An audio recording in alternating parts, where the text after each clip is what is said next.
What was the impact of Lyndon Johnson's Great Society on American society? Join Richard Ebeling and me in this week's Libertarian Angle as we examine that question.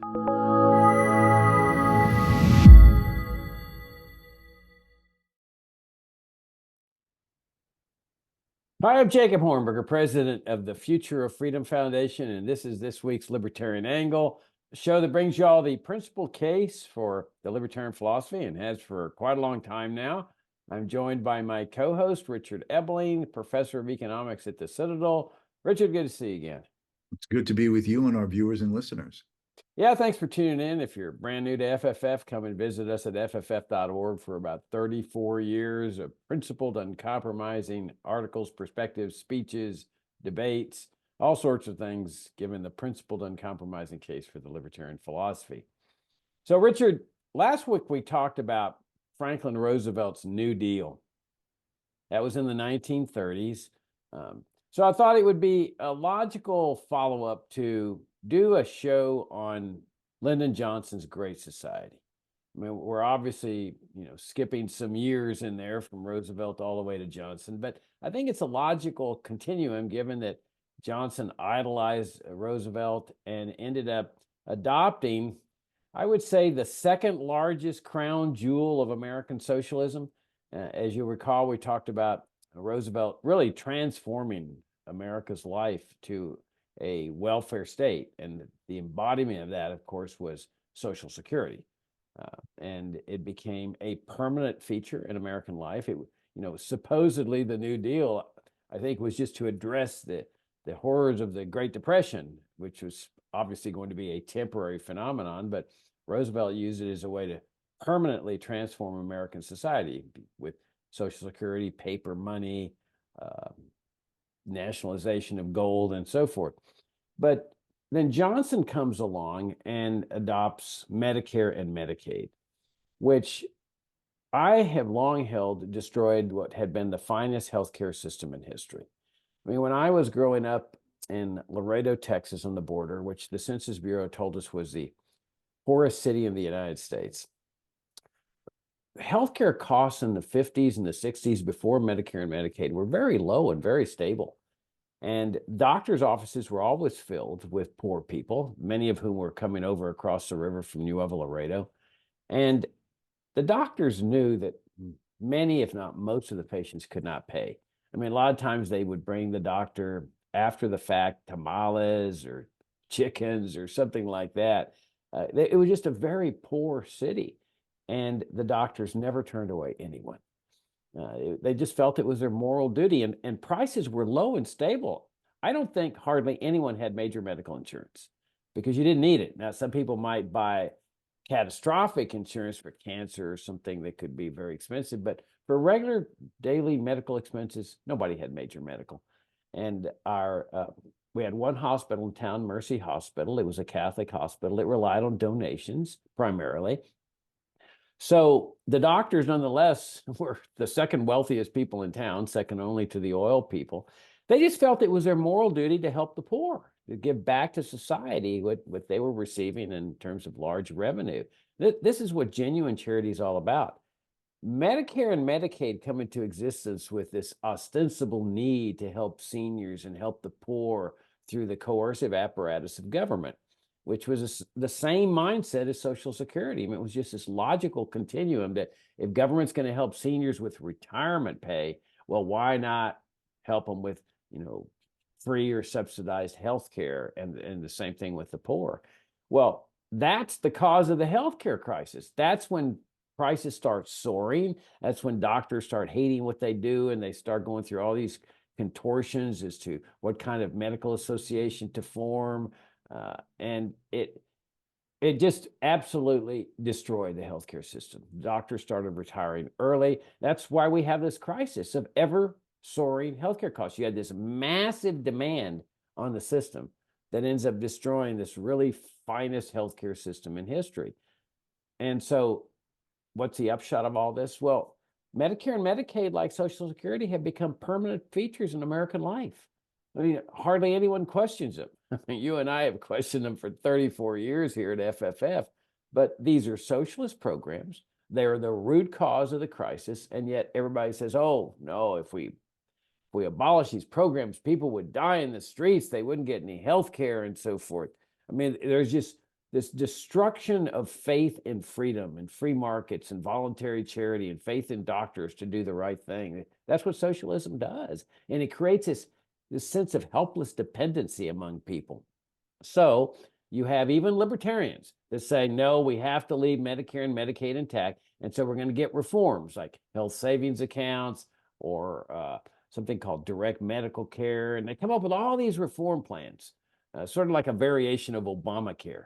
But everybody's got his reform plan, but most everybody's there saying, but we can't abolish Medicare and Medicaid. They're permanent now. Well, they don't understand that that's the cause of the crisis, that none of these reforms are ever going to resolve the crisis. They're like Band-Aids on this great big bleeding wound. They're not going to do anything. And this is what Johnson's legacy is with respect to the welfare state. Now, Johnson solidified through Medicare and Medicaid the concept that government exists to help people through largesse and through the coercive apparatus of the IRS. The notion that government should take money from one group of people through coercion and give it to another group of people. And so he really did solidify what was started under Franklin Roosevelt. What do you think, Richard? Well, let me first sort of reiterate the point that you were making about the medical services before Johnson's initiation of Medicare and Medicaid. Maybe some of the viewers and listeners are old enough to remember an old TV show starring Robert Young called Marcus Wellby MD back in the 1960s, with a very young James Brolin as his junior partner in this medical practice. James Brolin being the husband of Barbara Streisand. But anyway, in this show, Marcus Welby, the character, is a medical doctor. Where does he practice? In his house. He has this large house, and there's a wing of the house, and that's his examination room, where he meets with his patients. He and his junior partner, played, as I said, by James Brolin, who's on a motorcycle. He goes to see people in their practice on a motorcycle. In other words, house calls.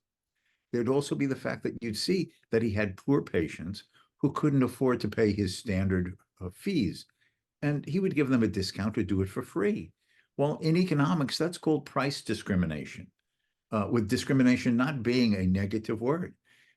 You might charge your wealthier patients a little bit more so that you could then afford to either cut the price or just give certain treatments for free to your less wealthy patients or your poor patients. And this was all done through market choices of all your patients.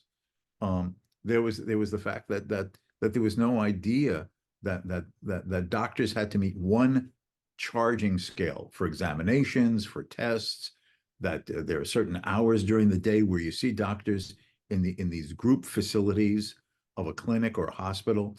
But the system was decentralized, personalized, flexible, competitive, and adaptable to the needs of the patients. And that was the first priority of these family physicians. And that's how the medical care system worked. I remember as a little kid myself, I must have been maybe about 11 or 12, and I came down with a bad flu or something. And we were living in the greater New York area. And the doctor came 3 days in a row in the early evening to see how I was doing, a house call. What doctors does that now at all? But the problem is it's all been bureaucratized. It's all been centrally planned. Here is where you meet the doctors. These are the hours in which they're operating. These are the pay scales that they receive and the services that can be given. And you're not going to have to wait online rather than prioritizing based upon what the physician himself thinks you need and has to have. In other words, so sort of bureaucratic triage rather than individual physician, decentralized local knowledge triage. The other element that I wanted to bring out about this, which is a complement to this effect on healthcare, is what it has done to many of the opportunities and family circumstances of the poor. I believe that some of our viewers and listeners may be familiar with a rather well-known free market economist named Thomas Sowell. He's 94 years old. He's affiliated with the Hoover Institution out at Stanford University. And at 93, he came out with his recent book on social justice fallacies. But over the many decades in which he's written on government activities, and particularly government activities affecting racial groups and minority groups, he pointed out that before the welfare programs and the civil rights related welfare programs of the 1960s, the economic circumstances of minority groups, especially Black Americans, had been slowly but surely improving from the 1930s to the 1940s and to the 1950s. But once these programs came into effect, where government is now managing a, quote, war on poverty and a war on racism, Sowell pointed out that the Black family started to weaken and disintegrate. He points out that in the 1930s and 40s, the frequency of divorce was less in the Black community than in the white community, that it was very common, as much as in white families, or even in many parts of the country, more than in white communities, for the Black family to have two parents in the household with the children. That is the role model of the father as well as the mother, and their support for each other, and the learning, cultural learning, and personal family responsibility learning that comes from that. But that once you had these welfare programs and government subsidizing of welfare payments, the growth in government public housing projects, suddenly there were these rules. Well, a woman could not be eligible to receive certain types of welfare payments or public housing facilities if there was a man in the household, whether it was her husband or just, quote, a partner, as they now say. And as a result was, it created a perverse incentive for a woman not to have a man in the house. How else do you get your government department? How do you get eligible for certain government welfare programs? And it brought about a disintegration in the family structure in the Black community, where now the degree of illiteracy, the more likelihood of a female head of household with children is far greater in the Black community in general and on average than in many other communities in the country, whites and Asians and so on. The perverse effect was that to raise people out of poverty, you put them in situations where it was more difficult to get out of poverty with one adult in the household. These dependency rules that created a stigma on having role models of both sexes in the household for the children, and a growing dependency. Now, I want to bring out that, when these arguments were being made against the Great Society programs in the 1970s and 1980s, and you'd say, well, it's destroying the family, and you're saying that people just become artificially dependent on the government. Oh, those are racist remarks because you don't want to help, a racial group in need. Well, like causes always bring about like effects, Jacob. There was a very famous British classical economist in the second half of the 19th century named Henry Fawcett. And he has a book from the 1870s on pauperism, which is government dependency on the government, pauperism, causes and cures. And he points out that under the poor laws, that was the British welfare redistributive system of the earlier centuries and into the 19th century, there had developed an attitude among the recipients that it was as legitimate to receive a government handout as it was to have a legitimate job. And there had been created intergenerational dependencies upon the state. You'd have in a family, the children, the parents, and the grandparents, all feeling that it's all right to live off government money. And that, in fact, when these people were surveyed, they considered it as reasonable and just and normal to receive their income from the state as from an honest job that they had been contracted to perform in the marketplace. And furthermore, what Fawcett pointed out was that the system was so perverse that if a single woman had children, obviously out of wedlock, she received larger welfare payments under their poor laws than a married woman might receive. So here was a perverse incentive not to get married and have as many children as you could out of wedlock, because the more children you got, the bigger the subsidy from the state. Now, British population, most assuredly in the second half of the 19th century, was white, Anglo-Saxon, and Protestant. In other words, homogeneity of religion, homogeneity of race and ethnicity, homogeneity of people and culture. And guess what? Like causes bring about like effects. If you give people free money, they respond. And if you give them more free money, if they live a certain way rather than another, you have more people doing that. It had nothing to do with race, supposedly, in making these criticisms in the 1970s and 80s. It was a fact about the perverse incentive structure that the welfare institutions created that weakened and undermined the family structure of people who had been escaping from poverty, as Sol had been showing in the statistical analysis, but now were thrown back into a weaker and a slower process, precisely because of these state programs. These were the perversities of the Great Society programs. And I would just like to add here, in the wider sort of philosophical perspective, that this shows what Friedrich Hayek later called the fatal conceit, or the pretense of knowledge of the experts, the presumption that these people in government, the politicians certainly, but most certainly the bureaucrats who are managing and controlling the governmental programs and divvying out the sums of money to the privileged groups, the arrogance and presumption on their part, they know what family structure should be like. They know what people should receive. They're going to decide the paths of opportunity, which may have the unintended consequence of, in fact, shutting off opportunities and paths of improvement. That this arrogance of the planning mentality is what Lyndon Johnson, with his programs, accelerated and reinforced and exacerbated, which, as we talked about last week, FDR had begun with a vengeance with the Great Society, the New Deal programs.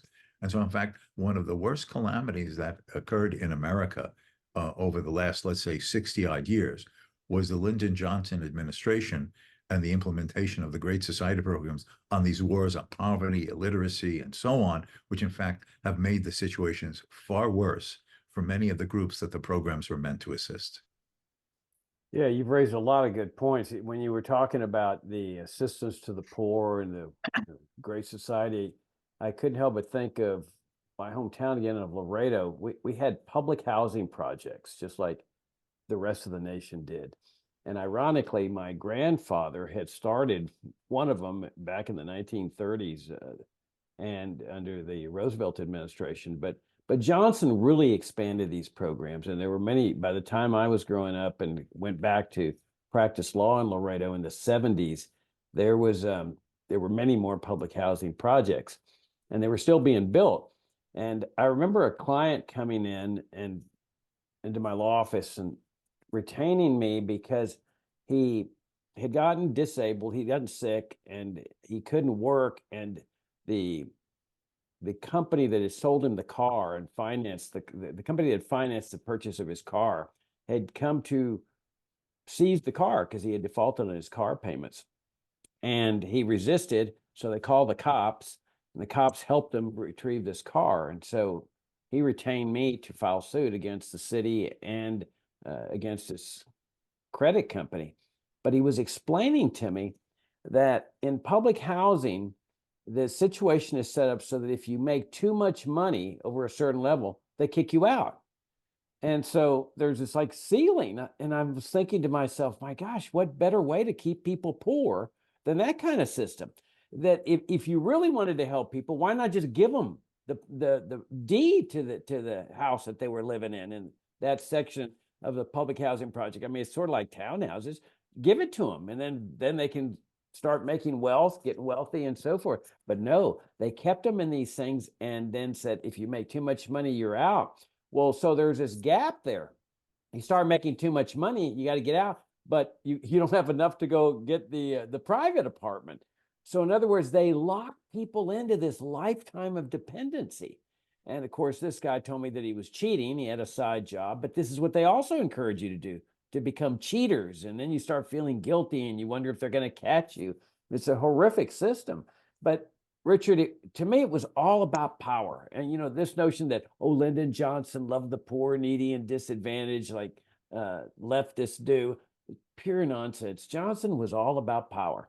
And so was Roosevelt. And they learned that the more you put people on the federal dole, the more you're going to control them, because it creates a sense of dependency of my gosh, I couldn't survive without this, or I don't want to survive without this. And so you become passive, you become deferential. Look at the baby boomers. I mean, how many people were protesting against the Vietnam War when they're in their teens and 20s? Today, when they're all on Social Security and Medicare, they don't dare do it because they're so scared that, oh my gosh, if I protest against what's going on in Ukraine or elsewhere around the world with the US military, what if they cut off my dole? So there's this fear. This whole welfare state destroys the concepts of self-reliance and voluntary charity and a faith that people have in themselves, in others, in the market process and voluntary charity. It's a very destructive process, Richard. Well, I would just add one thing that you were saying that Johnson didn't love the poor. But you know, when you love something, you want to preserve it and maybe even have more of it. Well, Johnson must have loved the poor because he preserved poverty and helped increase it in certain segments of the population. So he must have loved the poor. He wanted more of it.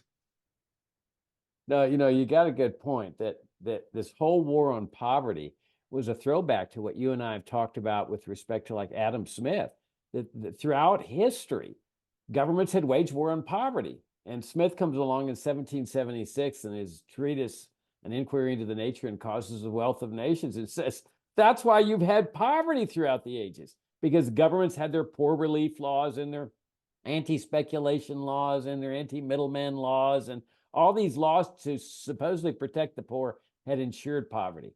And so the American people really discovered the key to wealth, Richard. It was an outgrowth of what Smith had written, that when people are free to accumulate wealth, because there was no income tax in the first 100 years of American history, they go in, a lot of that goes into savings. The banks lend it out in forms of equipment, tools, capital. That makes workers more productive. That increases revenues to the firm. That increases wage rates through the competition for labor. It's a beautiful system, the market economy, that raises people's standard of living. Johnson and Roosevelt come along and go, it's a throwback to the old era. We need government to help the poor, the needy, and the disadvantaged. And as you point out, very correctly so, they create more poverty. They ensure people that are locked into poverty.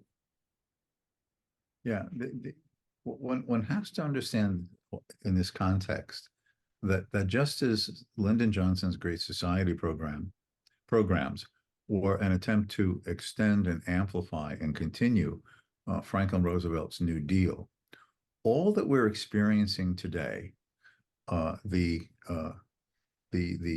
growth of the welfare state, the seemingly impenetrable entitlement programs of Medicare, Medicaid, Social Security, the growing costs of government, and the resulting higher and higher national debt, this philosophy that you solve problems by throwing money at it. The poor are only poor because they don't have the financial resources to not be poor. All of this mentality and these programs, particularly Johnson's Great Society programs, are the origin and the source and the cause of all of our difficulties today. Right now, we have a national debt of over $34 trillion. The budget deficit projected for this current fiscal year for the United States government, which will end on September 30th. The federal government's fiscal year runs from October 1 to September 30, is estimated to be, again, near to $2 trillion. Now, why is all of this spending going on? Because the fact is that the legacy of Roosevelt with Social Security and Lyndon Johnson with Medicare and Medicaid has created a situation in which, when you combine the current government expenses on those two general categories, retirement and healthcare, they make up well over 50% of everything that the federal government now spends. 50%. Of course, then you would add the interest payments on the accumulated national debt. You'd add another 870, almost $80 billion, approaching $1 trillion, national defense, which is part of Lyndon Johnson's warfare state that went along in the Vietnam War, along with his welfare state of the Great Society. This is what is eroding the financial viability and stability of the government's finances. And by sucking all of this money into these government programs, weakens the capacity and the ability of the private sector to maintain what the economy has, as well as to make it grow as fast as it hypothetically could. This is the disaster of the interventionist welfare state, combined with this notion that we not only have to be the guardians of every American within the country, but the policemen of the world as well. Yeah, and I'm glad you brought up about the national debt. I mean, the unfunded liabilities for just Social Security and Medicare are like 60 to 80 trillion. I've seen both estimates. I mean, it's incredible. Everybody laments the national debt, but hardly anyone talks about what about these unfunded liabilities that as long as you have them in place, they're going to have to continue. And I know we're almost out of time, Richard, but I think we'd be remiss if we didn't mention another part of Johnson's Great Society, and that's the Great Society that he was trying to expand to Vietnam with his vicious intervention there, undeclared war. It was what the military establishment wanted. After the Kennedy assassination, Johnson said, well, I'll let you have it. They also wanted to invade Cuba, and thankfully he didn't permit them to do that. But he said, you want your war, go to Vietnam. And the mindset is still the same with Johnson. That he's going to bring a great society to the people in Vietnam through force of arms. And let me digress here a second by pointing out that Medicare and Medicaid and Social Security and all these are based on force. That's what taxation is. There's no care or compassion that goes through the IRS and the coercive apparatus of government. And it was force that he was bringing the Great Society to Vietnam as well. Yeah, and as far as those who think that Americans' helping hand can help other countries abroad, to just show how much the American helping hand at various times assists. We all talk about the debacle in Afghanistan, the absurdity of what went on in Iraq, but all of us have seen these pictures on television in the evening news of this total social and cultural and political breakdown and chaos in Haiti, in the Caribbean. We should not forget that from 1915 until 1934, Haiti was occupied by the United States. It was occupied and managed by the U.S. Marine Corps in the name of creating a stable, healthy, and growing society. Well, that just shows how well that worked out, looking at the rest of history of Haiti's history through the 20th century and now into the 21st.